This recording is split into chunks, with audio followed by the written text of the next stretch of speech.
Good morning, my name is Michelle. It's 1:30 in the afternoon, June 7th. I'm in my office and I'm going to be giving a presentation entitled, What Comprises Effective Leadership? I'll read my introductory paragraph to you. It says, leadership is a science and an art. It's both inborn and it is developed. It cannot be taught in a school per se. However, some forms of leadership can be imparted in a scholarly forum. In its simplest equation, when you break it down, leadership is a social contract between someone who wants to have something done for them and someone who buys in and is willing to do that for them. Leadership, in that vein, then, is really influence. If one considers themselves to be a leader but no one is following them, they're just a diluted one-man parade. One of the things we were asked to discuss in this presentation was professional characteristics and behaviors of a professional nurse that I admire. And lucky me, I have a great leader working in our organization. She's our Director of Staff Development. Her name is Kathleen Flores Smith, and she is just the everything girl for me. If there's orientation, post-hire teaching, or an in-service, or if I just want a second set of eyes when I'm interviewing somebody, Kathleen's my girl. So I want to read a quote about leadership that I pulled from a study site. It says, when employees compared with other members of their organization perceive their relationship with the leader as being better than that of other members, they tend to perform well on the job. They produce innovative ideas in return for the perceived higher quality relationship with their leader.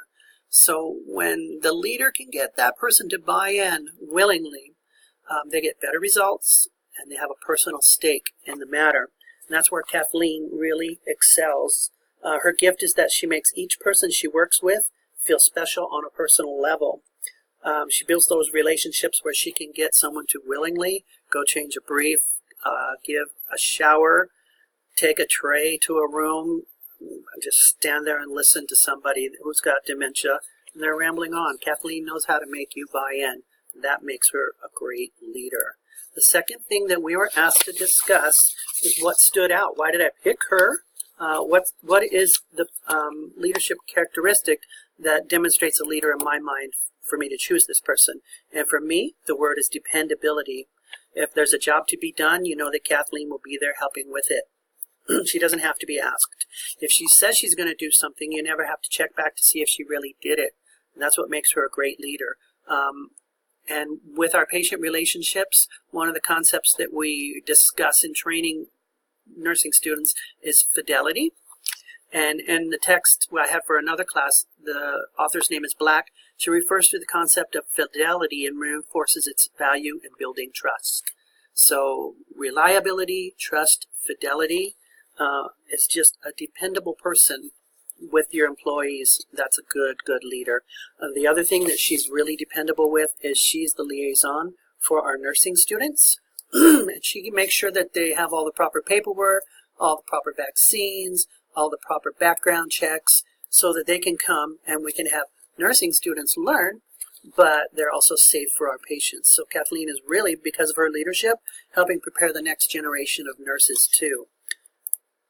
The third thing that we were asked to discuss, beg your pardon, is ways in which nursing leadership is a dynamic, interactive process. So the whole subject of nursing by itself is an interactive process, because we do the nursing process where we go back and check to see if our interventions are effective, our evaluation. So we have to accommodate patient care needs, which are continually in flux. We have to be interactive, and a good nurse leader then must provide a framework where enough structure is provided so that goals are clear, but enough flexibility is given so that the way those goals are met, it can be adjusted in real time. So Kathleen's really good at being a laissez-faire leader. She doesn't care if you take path A, path B, or path C, as long as the objective D is reached. It's the basis of good patient care, and an effective leader must provide that kind of an atmosphere. Kathleen, again, she excels at that. She's my girl. Okay, then the final topic was, what's the effective ways that nurses can demonstrate leadership for the future of nursing? And I really like this nurse role that I found in my very first class about the 21st century nurse. And one of the roles, because what's happening with us is our educational goals are becoming higher. The ADN used to be our standard.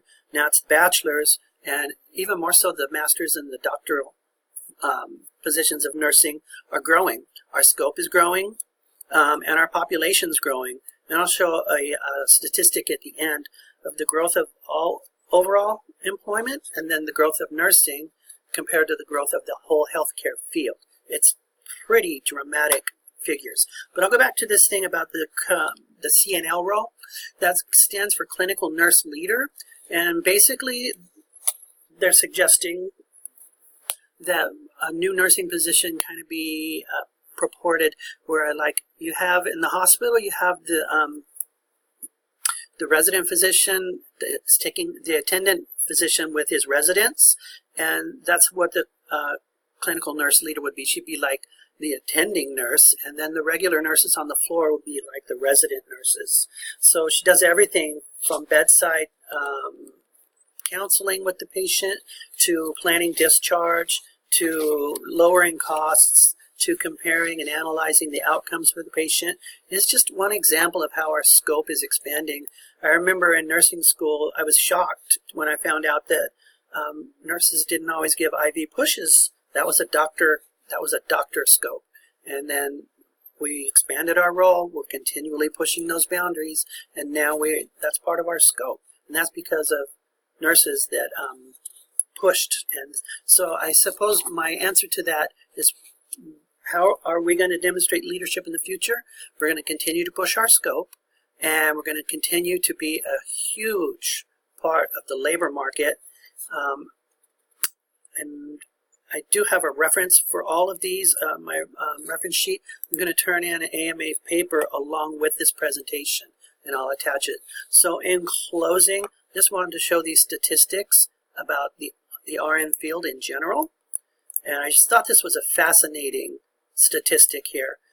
This is the growth of all occupations in general. 7% is what, this is from the Bureau of Labor Statistics, by the way, so this is not somebody's opinion. Hard facts.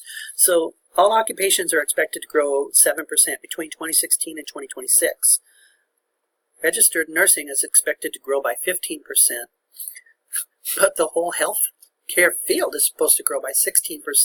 So of the 16% that the whole health field is going to grow, 15% of it is us. And we've got to continue to expand our roles, be lifelong learners. That's the phrase that I was looking for. And anybody that's not in this to be a lifelong learner probably should consider retirement. I think you're going to be so obsolete in the future. So once again, my name is Michelle. This has been my presentation, and it's about Kathleen Flores, a great nurse leader. Thank you.